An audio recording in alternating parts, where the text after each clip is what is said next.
Do you think billionaires and corporations have a monopoly on the housing market? What could that mean for the rest of us? Join us as we have an open discussion and talk about this thing moving forward.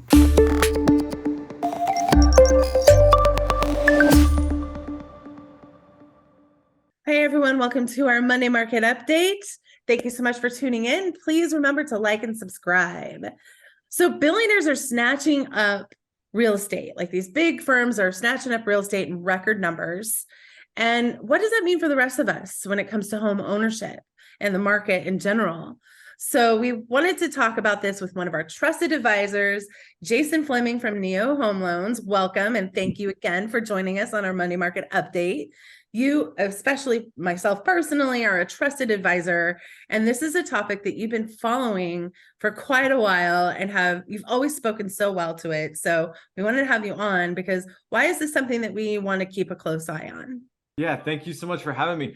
It's something that I'm very passionate about real estate and home ownership and finance. So oftentimes when people need me to be succinct about what I think is going to happen and what should people be doing, I always say, okay, what are the billionaires doing? And what are the people who manage billions of dollars doing? Right. So it's something we've always paid attention to. And there's been a couple of articles, and we can get those linked, below the video. But about 6 months ago, an article came out sharing that Blackstone, which is one of the biggest hedge funds in the country, had just worked on raising $30 billion to buy more real estate.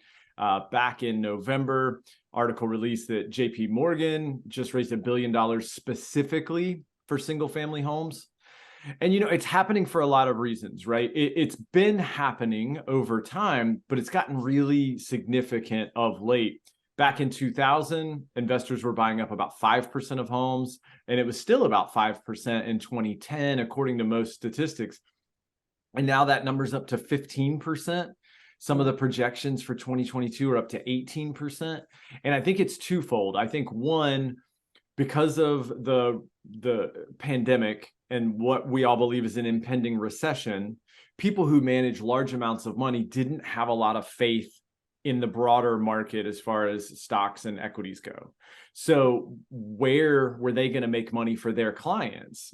And if you look at what's done really well throughout history, especially in light of recessions, it's real assets. It's real estate specifically. So yeah, tangible things, right? Yeah, it's just, again, we're always going to need places to live. And over this same span, we've watched rents go up. Mm-hmm. And so every time rents go up, the cash on cash return for these investors and for anyone who owns a home that's a rental unit, your returns go up.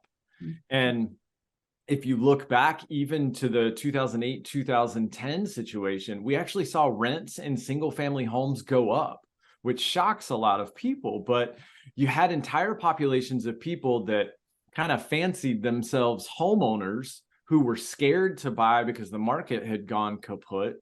They weren't willing to live in an apartment or a condo. They really, really were focused on being in a home. So we saw single family rents go up during that time frame. So again, if you're trying to stay a step ahead and you're responsible for making money for other people, real estate has made a ton of sense, and even more sense over the last 3 to 5 years. Yeah. So something where these people are like JP Morgan buying single family properties, do you think they eventually sell those, or are those like... If I'm being honest, I think those homes will never be for sale on the open market again. I mean, I could be wrong, but the cost of selling a property individually comes with expense. It comes with time.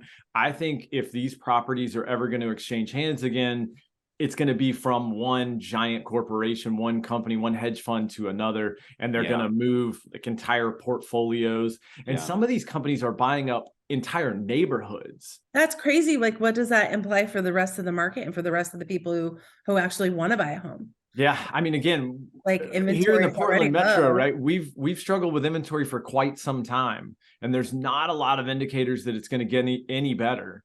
Yeah, you're going to combine increased buying populations like this with the fact that a lot of people have less impetus to move because they've locked in such a great rate, right? 85% of people who have a mortgage have a rate below 4%.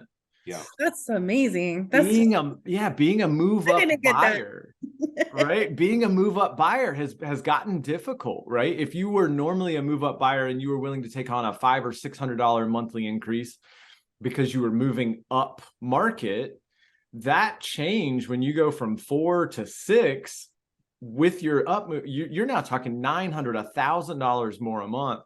So I think it's going to continue to put a strain on inventory, which is going to continue to drive values up. Mhm. And I think it's just going to make it harder and harder for people to get into the market. That's unfortunate. I mean, it's so grim to think about. Like, and like, it's like the rich getting richer. It's like that same thing is like going to keep perpetuating. However, like, is there any kind of solution to this? Like, what do you think? Yeah, I mean, I think, I hope, I mean, I think cities, inventory is the answer, right? Inventory is the answer to most of our issues. And I think it's one of the only things that can help. I think you're also going to start to see governments step in. California has been one of the first to start to try and push investors out. They're starting to try and create some tax implications that make you not want to flip homes. So if you own a home for less than a certain amount of time, the tax burden goes through the roof to try and make that less valuable. That's only going to help with flipping, which, to be honest, flipping actually adds homes to inventory. It takes homes that, we can't just walk out and buy exactly because they don't qualify for a mortgage, and it makes them mortgage ready and homeowner ready. So I feel like that's another one of those. Governments tend to do things that feel good rather than follow the data. And that feels kind of like one of those things. But I mean, the answer for most people is to try and get in the market so that you're moving at the same rate. I think that's a really good point of like, and that's part of what we do, in our industry. We want to educate people, right, to get into real estate and seeing it as a value and an equilibrium almost. I don't know if that's the right word. Do you know what I'm trying to say? Yeah, it feels like a way more balanced market. I mean, we're having clients with the addition of being able to get seller concessions and some closing costs paid, maybe a rate buy down. We've got clients that are getting into homes for $13,000, $14,000, $15,000 out of pocket in an area where homes aren't cheap. I mean, that's exciting to me, right? It is for people who think that they can't do it or like it's too expensive. Like, it's really doable. And there's also grants out there still, and like there's some programs. So well, and it's not just entry level homes. I met some clients earlier this week. They've got $75,000, but when we really broke it down, they'd really like to sneak their way into Laurelhurst. That's their dream spot.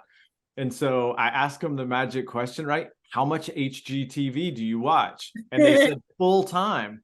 So when we ran the numbers to say, well, what if you just put 3% down and you save the other 60 grand and allow yourself to buy something that you really don't like, but it's in the neighborhood you want and you can make it what you want?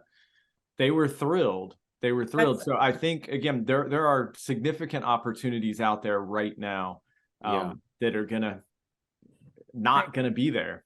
When we go back to rates having a 5 in front of them, it's going to feel, in my opinion, it's going to feel very COVID-ish when it comes to competitiveness.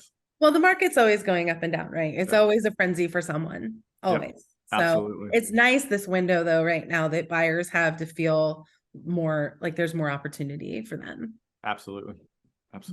Thank you, Jason, for coming. This has been very informative. We'd like to talk again more because I don't know how well these big corporations will be landlords. So I know there's other things that are going to be involved with that we could spend a little more time on, like REITs and stuff like that. Oh, absolutely. So let's do that again.